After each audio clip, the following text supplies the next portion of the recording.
by Chesterfield, America's most popular two-way cigarette. What a pair. Chesterfield King Size at the new low price. Chesterfield Regular.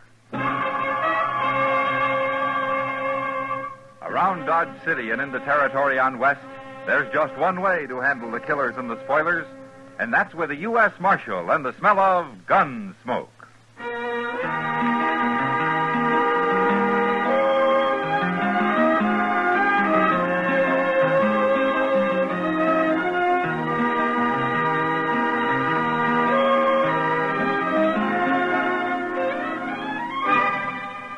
Gunsmoke, starring William Conrad. The transcribed story of the violence that moved west with young America, and the story of a man who moved with it. I'm that man, Matt Dillon, United States Marshal. The first man they look for and the last they want to meet. It's a chancy job, and it makes a man watchful and a little lonely.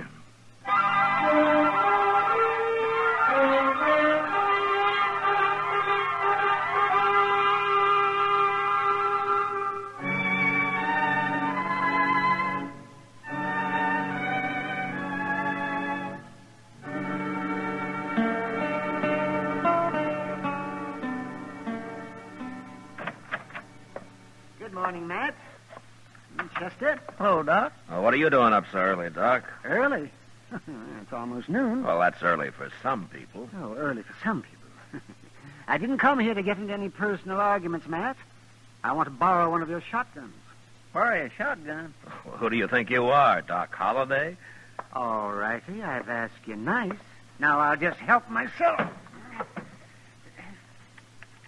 Good. It's loaded. But I'll need more than these 2 shells. Where do you keep them? Well, fetch him a handful, Chester. Yes, sir. Yeah, it's at least a handful. There's no telling what I might run into. Here you are. What's the matter? Don't you trust your aim, Doc, or are you planning to blow up a whole lot of people? None of your business, but I have to go up the river to Pierceville for a week or so, and I thought I might bag a few quail and prairie chicken along the way. Well, that won't make very good eating, Doc. Oh, is that so, and why not? Well, all you're going to get's feathers. Oh, I'm going to get what? We don't keep those guns here to shoot birds with, you know. Yeah. Oh, fellow. Here, Chester, give me some decent ammunition. Will you Well, please? you didn't say what you wanted it for, Doc. Do I have to explain I'm not a murderer? This the U.S. Marshal's office? Yeah, that's right. Come on in, mister. I got something to tell you, Marshal.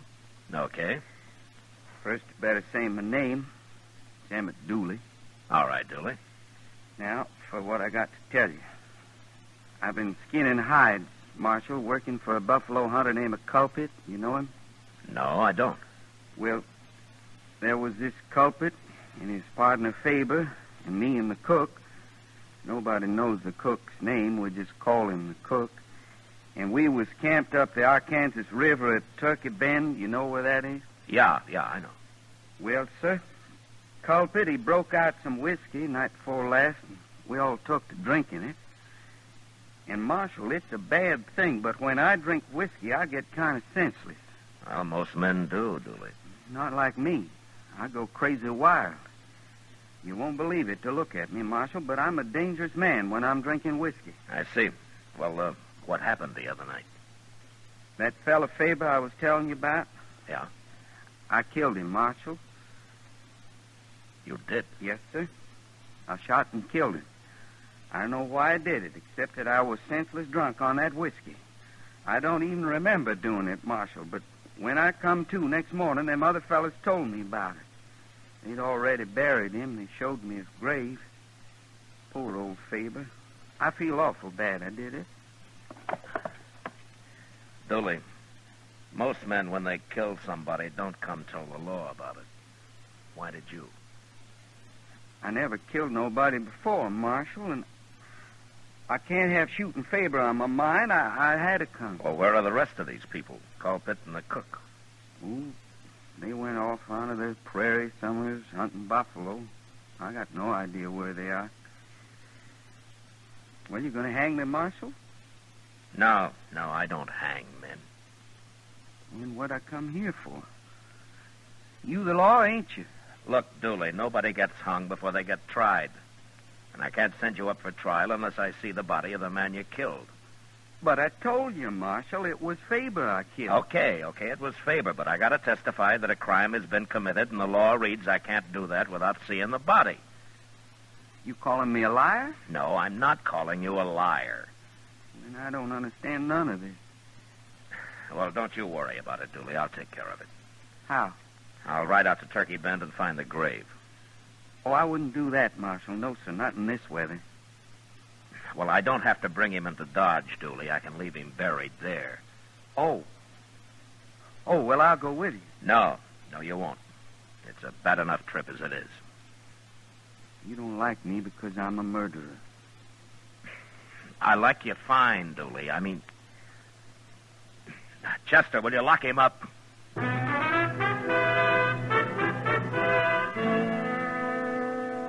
Turkey Bend was about 20 miles up the Arkansas, and since he was headed that way, Doc Adams rode along with us.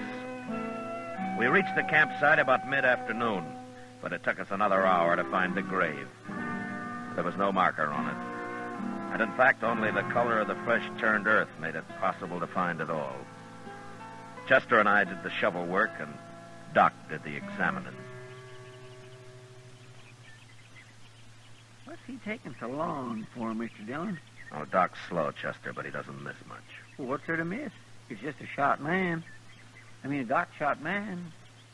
I mean, a man... Never mind, Chester. Oh, he's through now. You can put him back now. I've seen all I need. Well, I should hope so, Doc. What was you looking for, measles? It isn't what I was looking for, Chester. It's what I found. Oh, what do you mean, Doc? Matt, I remember Dooley saying he shot this man. Is that right? Well, that's what he said. Well, little Dooley got it all mixed up. Faber there didn't die from a bullet. He died from a knife. What? Right through the heart. A knife, huh? Yeah, Dooley sure did get it mixed up. That or somebody told him wrong. It don't make sense. Well, it'd make more sense if I could talk to Colpit. Well, how are you ever going to find him out here? He could be anywhere, any direction. We might be weeks looking for him. And we'll make him come to us, Chester. Him and the cook both. Come to us? How? You'll see. When we get back to Dodge.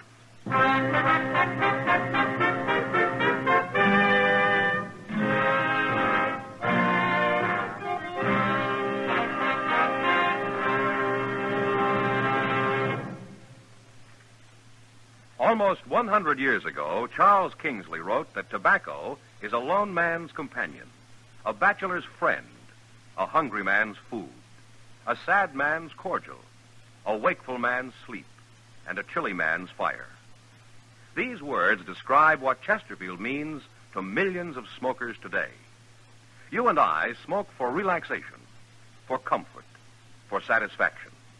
And in the whole wide world, no cigarette satisfies like a Chesterfield. Only Chesterfield has the right combination of the world's best tobaccos. Tobaccos that are highest in quality, low in nicotine. Best for you.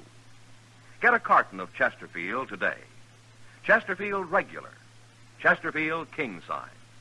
Both at the same price in most places.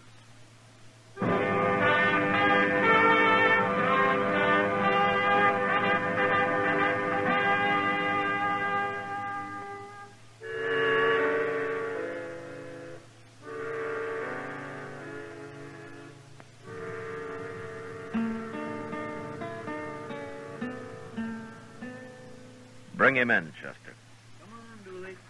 The sun is up and the dew is almost gone from all the little plants and flowers. Chester woke me up, Marshal. You're going to have to do your sleeping somewhere else from now on, Dooley. I can sleep anywhere, anytime. That's what I like about winter. Nothing to do but sleep. Dooley, I'm turning you loose. What? I don't want you to leave Dodge, but I don't want you in jail either. What's the matter with me being in jail? I shot a man, didn't I? You saw the body, didn't you? You got the evidence? Now, don't you worry about it, Dooley. Just do what I tell you to. I want you to stay in Dodge, but not in jail. What? I got no money. I got nothing to eat. I got no place to sleep. I'm a buffalo skinner. How am I going to get a job in Dodge? Here, Dooley. Here's $10. Now, you can live on that fine. No. Now, go on, take it. Well, okay. But I'm not a man to borrow money. Now, you're doing me a favor. I should have made Culprit pay me off. Like he said, it didn't make sense. Me being in jail, I couldn't spend nothing. They may pay you off yet, Dooley. What? No, never mind. But look, if I catch you drinking that money, I'm going to take it away from you and you'll starve. Oh, I won't be drinking, Marshal. Didn't I tell you how crazy and dangerous I am when I drink whiskey? No, sir, I won't do that. Good. Now, if anybody asks you why you're not in jail, tell them I said I'm waiting for something. Waiting for what? Well, say I didn't tell you. And one other thing. Don't you tell anybody we rode out and found Faber's body. Don't tell anybody at all. Just forget about that. I'm all mixed up, Marshal. Am I still under arrest? No, Dooley. Now, why don't you go on and get out of here? I got work to do, huh? Can I come see you sometime? You and Chester? Sure, of course you can. But I don't want you hanging around here all day. Okay. I won't. Just once in a while. I wouldn't feel right otherwise, Marshal. Me being a murderer and all. So long. So long, Dooley. Bye, Dooley.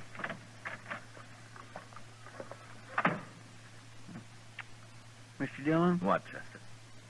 How come you didn't tell Dooley that Faber was killed with a knife?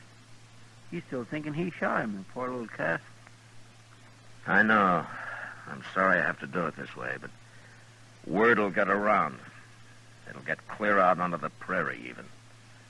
And when it does, I don't want Culprit and the cook to be scared off. I only want them to be real curious.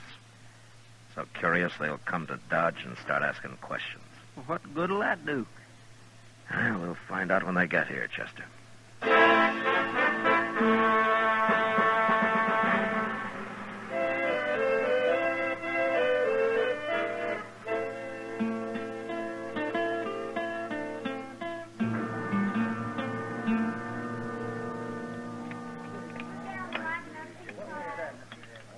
Sugar, Mr. Dillon?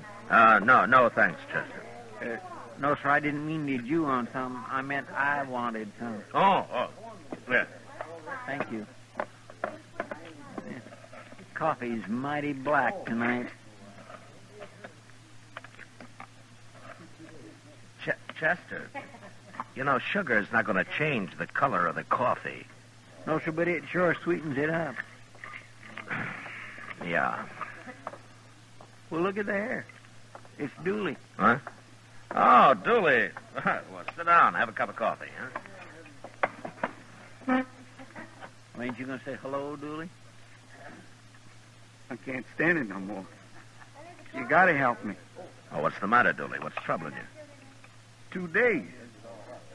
I've been out of jail 2 days. I can't go to another one, Mark. Well, why? What is it? Well, everybody treats me bad. They won't have nothing to do with me. They say I admit shooting a man, I ought to be in jail. Talking about you too, Marshal, for letting me out. People talk whatever I do. Well, I can't face him out no more. And anyways, I did kill him. I ought to be in jail. Well, Marshal, this way I feel like I'd stole a sheep. That's how I feel, just like I'd stole a sheep. I'm sorry, Dooley. You gotta help me. Last night they wouldn't even let me sleep in the room in the house, or the hotel, nor no place. Seems to me the citizens of Dodge are getting mighty high-minded all of a sudden. But I'll help you, Dooley. Thanks, Marshal. But not in jail. I can't let you stay there. But there's a shack out back of the jail that belongs to Doc. He stores some stuff in it. Say, that's a nighty. And I'll give you some blankets, Dooley. We got plenty of them around. Doc might find me and shoot me or something. Oh, no, he won't do that. He won't be back for a week or more. Anyway, he'll be glad you're using the place. Well, can I stay in it all day, too? Sure you can. And if you'll show yourself somewhere every now and then, you know? I don't want anybody to think that you've left Dodge. I gotta eat. Will that do it? Fine. Okay. But, Marshal, I'd sure like to know what a man has to do to get jailed in Dodge City, Kansas.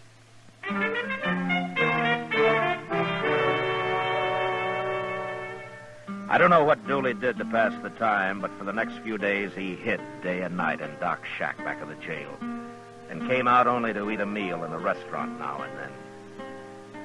I felt sorry for him, but I'd have felt sorrier if he'd been hung for a crime I knew he was innocent of. A week passed and nothing happened until one day when I went into the general store after a new watch chain I'd ordered. Mr. Jonas wasn't there, but Kitty was. Hello, Matt. Hey, Kitty, you gonna buy that hat? Like it? Oh, it looks fine. Really? You sure? Oh, yeah, take it. You won't do better than that. I had Mr. Jonas order it 6 months ago. Huh? Oh, well, the mails are slow sometimes. It came on the Santa Fe, Matt, not by Pony Express. What? I ordered this hat 6 months ago. It arrived 4 months ago, and I've been wearing it ever since. Where's Mr. Jonas, Kitty? I'm glad you like it, though.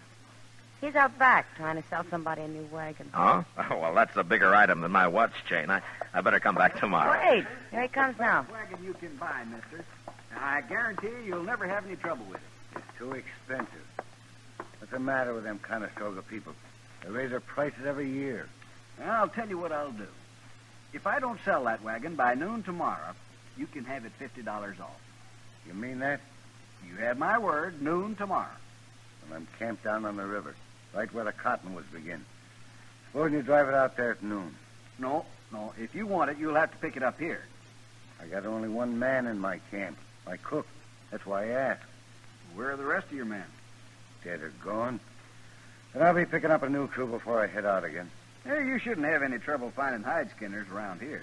I'll do it tomorrow when I come in for the wagon. Oh, by the way, I heard there's a friend of mine in town, a fellow called Dooley. You know where I could find him? Well, no, I don't. But here's the man to ask. I don't know any Dooley. I never even heard of him. What? I'd like to get my watch chain, though. Has it come in yet?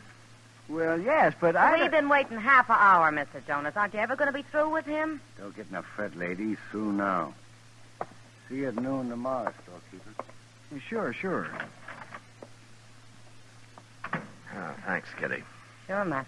Now, what is this all about, Marshal? Mr. Jonas, that man's name is Colpit. I've been waiting a long time for him to get here. Oh, now I understand. It was his partner Dooley killed. That's why he was saying he's running his outfit alone now that he's got all the money. Is that what he said? Yes, and he also said something about taking care of the law here before he left. Of course, I didn't think anything about it at the time. Lots of men talk like that. Yeah, I guess they do. But, Colpit may mean it.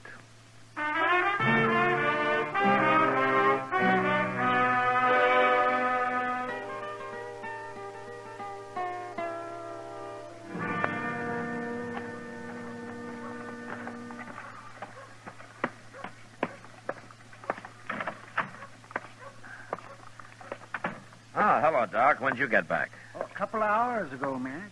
Well, what are you doing in here, Dooley? Doc found me in his shack out back, Marshal. We've been talking. Talking? Well, Matt, I just got back. I didn't know what was going on here. Doc told me about Faber. He says he was killed with a knife. He says I didn't shoot him. Oh, I'm sorry, Matt. I guess you didn't want him to know. Oh, it's all right, Doc. It doesn't matter now. Is that true, Marshal? I didn't kill Faber? Yeah, it's true, Dooley. Colpit killed him. Pretty mean of him. Tell me to go get hung for it. Pretty doggone mean. Well, it's all over now, Dooley. I'll take care of Colpit. How? You just go on saying I done it. Look, I want you to leave Dodge. Go someplace where Colpit can't find you. Then I'm going down to his camp while he's in town tomorrow and arrest the cook. Well, the cook, you said Culpit done it. Well, he did. But I'm going to throw the cook in jail and then take Colpit. When I tell him the cook has told me the whole story, I think I can break Colpit down and he'll confess. That Culpit don't care about nothing. Tell me I done it. Marshal, I wish I'd never gone to work for that man. Well, you'd have been better off if you hadn't, Dooley. But you're out of trouble now. Unless Colpit finds you. So you get out of Dodge as fast as you can, huh? I'll get Chester to find you a horse of some kind. He's a wicked man, Culprit is. A wicked, wicked man. Sure. Well, now you get going, Dooley, huh? And, good luck to you. Thank you, Marshal. You've been as good as you could be to me, I guess. Yeah. Sometime, if I'm Dodge again, I'll come see you, maybe. Sure. Anytime, Dooley.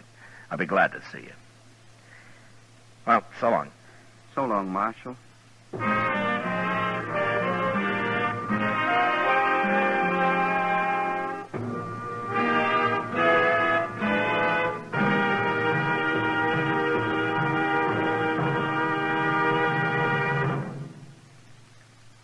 There are more than 60 million cigarette smokers in America who smoke many brands. In choosing your cigarette, be sure to remember this. You will like Chesterfield best because only Chesterfield has the right combination of the world's best tobaccos. Tobaccos that are highest in quality, low in nicotine, best for you. You and I smoke for relaxation, for comfort, for satisfaction. And in the whole wide world, no cigarette satisfies like a Chesterfield. You smoke with the greatest possible pleasure when your cigarette is Chesterfield, the right combination of the world's best tobaccos. Yes, these 6 words, highest in quality, low in nicotine, mean Chesterfield is best for you. Buy 'em king size. Get a carton of Chesterfield today. Chesterfield regular, Chesterfield king size. Both at the same price in most places.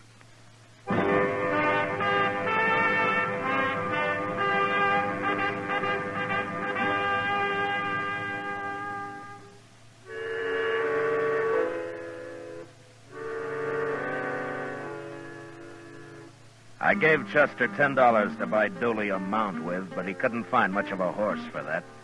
So they settled on an old jack mule. I didn't see Dooley again, but Chester told me later that he'd grub-staked him with another 10 out of his own pocket when he saw him off. I guess we both felt a little guilty about the way I'd had to treat him. Anyway, the next day, just after noon, we rode down to the river to pick up the cook and bait the trap for the real murderer, Culprit. Are you going to find this camp, Mr. Dillon? Well, he said it was where the cottonwoods begin, Chester. Oh, right over there. It'll kind of spoil everything if Culprit's decided not to go to town after all, won't it? Yeah, it sure would. There's his horses. Yeah. Ain't no smoke, Cole. That cook ain't cooking nothing. With Culprit in town, he's probably asleep, Chester. Hey, he's shooting at us. Now, there's a hole up ahead, Chester. Right for it. All right, leave your horse, Chester.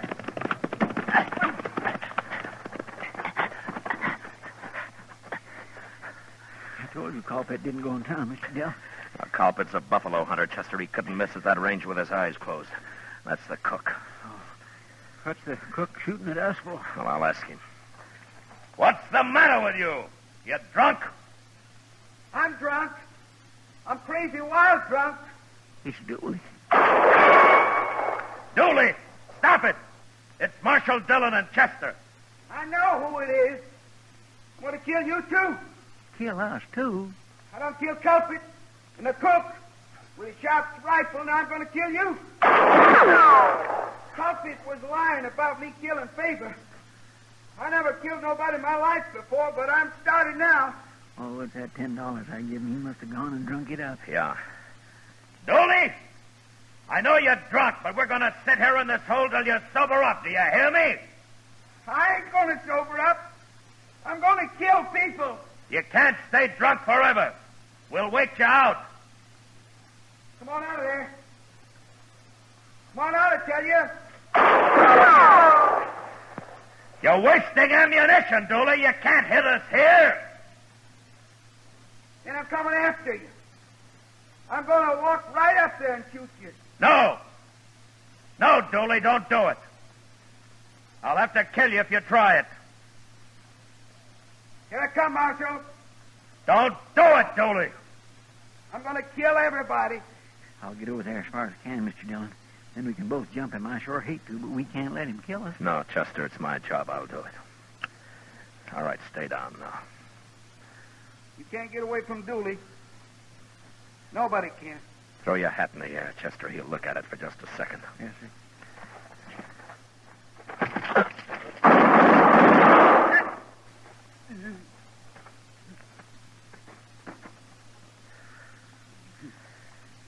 Oh, that's it, Chester.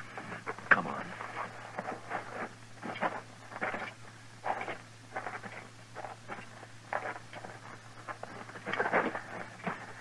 Dooley. Dooley. You killed me. I didn't kill you. You killed me. Dooley, you're the last man in the world I wanted to kill. Culprit and the cook. They're dead. I shot them. Culprit was a mean, wicked man, Marshal. Yeah, he was. Marshal, What? I'll come say hello to you next time I'm in Dodge. You said I could. Yeah, you come, Dooley. Sure, you come anytime you want. Thanks, Marshal. Thank you.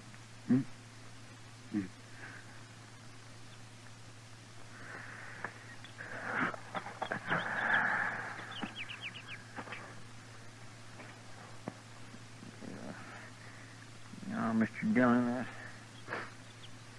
that's terrible. But you must feel even worse than I do. Oh, I mean... Well, Never mind the talk, Chester. Now, let's get busy. We got 3 men to bury.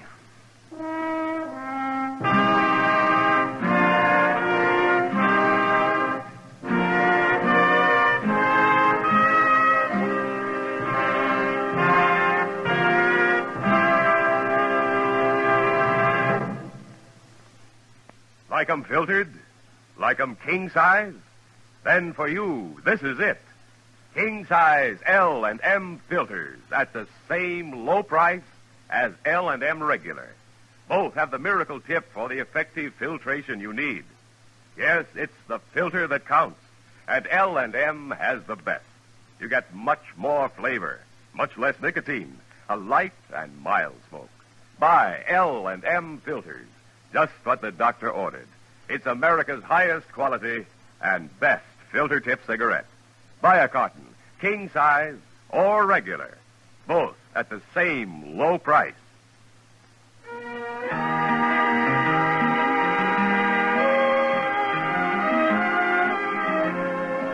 Gunsmoke, produced and directed by Norman Macdonnell, stars William Conrad as Matt Dillon, U.S. Marshal. Tonight's story was specially written for Gunsmoke by John Meston, with music composed and conducted by Rex Corey. Featured in the cast were Vic Perrin, Harry Bartell, and James Nusser. Parley Baer is Chester, Howard McNear is Doc, and Georgia Ellis is Kitty. Join us again next week as Matt Dillon, U.S. Marshal, fights to bring law and order out of the wild violence of the West in Gunsmoke.